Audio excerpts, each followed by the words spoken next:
Malang Kucetswara, nama sebuah bangunan suci sebagaimana disebutkan dalam Prasasti Mantiasih yang dikeluarkan semasa pemerintahan Raja Dia Balitung pada tahun 907 dan sebuah prasasti yang ditemukan dekat Singosari bertarik tahun 908 Masehi telah lama menjadi rujukan sejarah asal mula nama Kota Malang.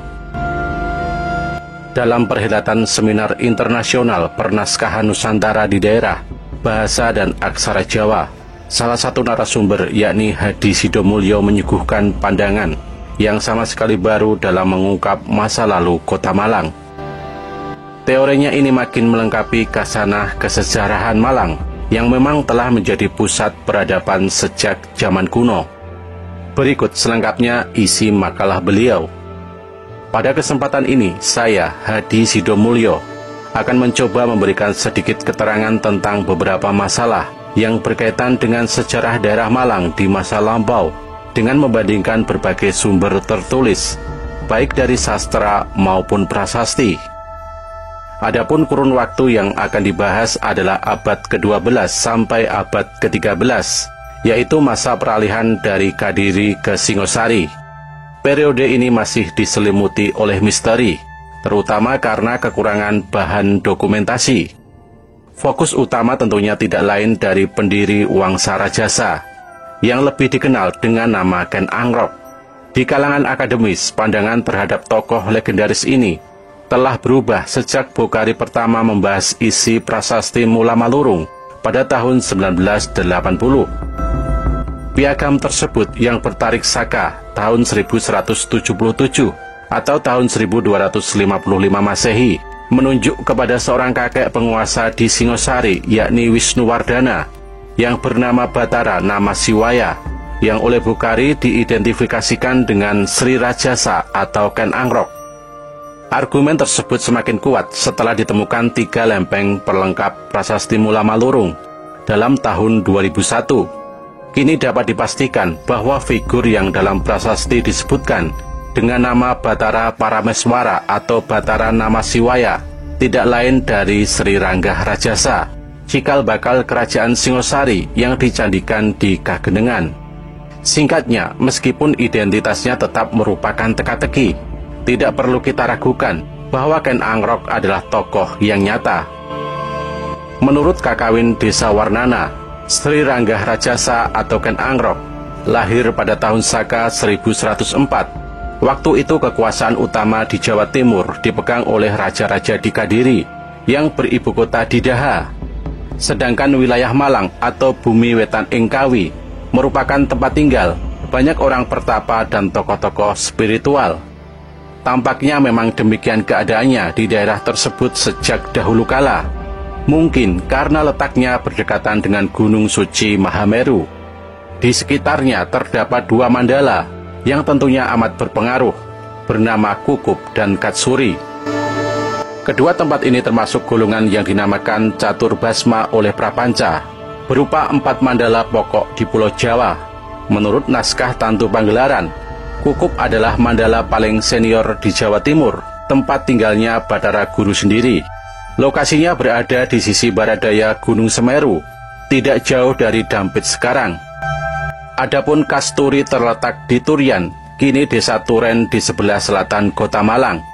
Mandala tersebut didirikan oleh seorang wiku amat sakti bernama Empu Barang, penganut Saiwa aliran Bhairawa. Dijelaskan lebih lanjut bahwa Mandala Kasturi memiliki banyak cabang yang tersebar di seluruh wilayah Jawa Timur. Di daerah Malang tercatat 5 buah mandala di lereng Gunung Kawi, disebut Kasturi Genting.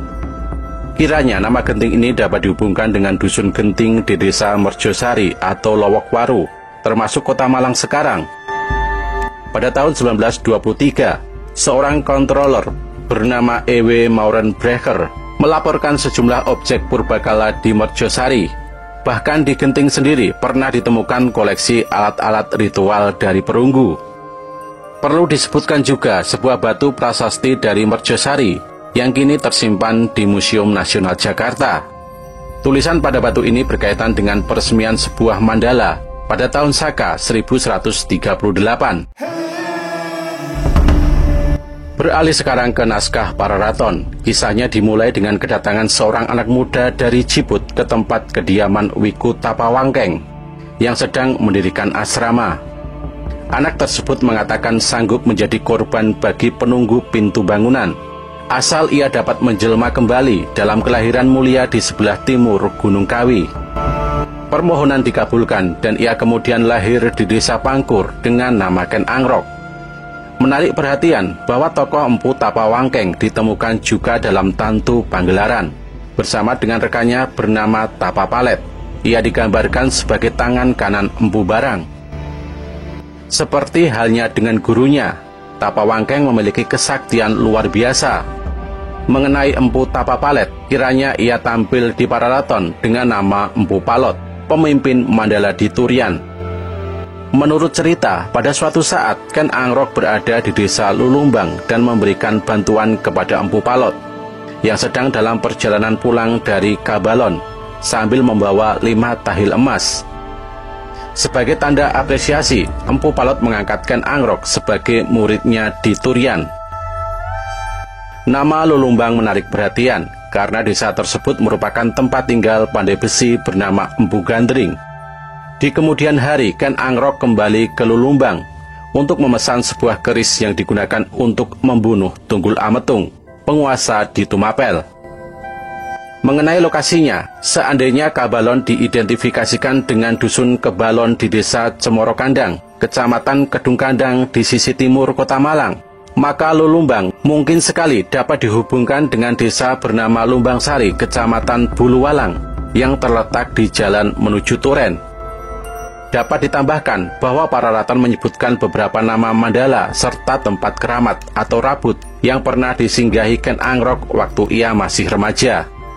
Di antaranya adalah Mandala Lebak, Oran, Kapundungan, Luki dan Junwatu, serta Rabut Jalu, Gorontalo, dan Katu.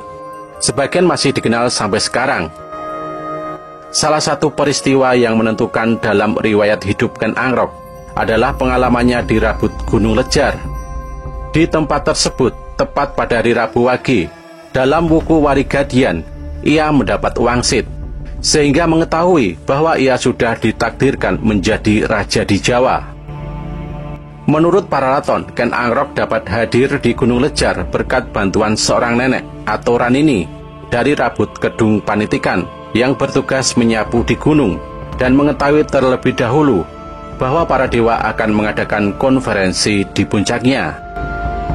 Kiranya Gunung Lejar dapat disamakan dengan bukit yang masih dikenal dengan nama Lejar atau Layar di sebelah barat daya desa Turen.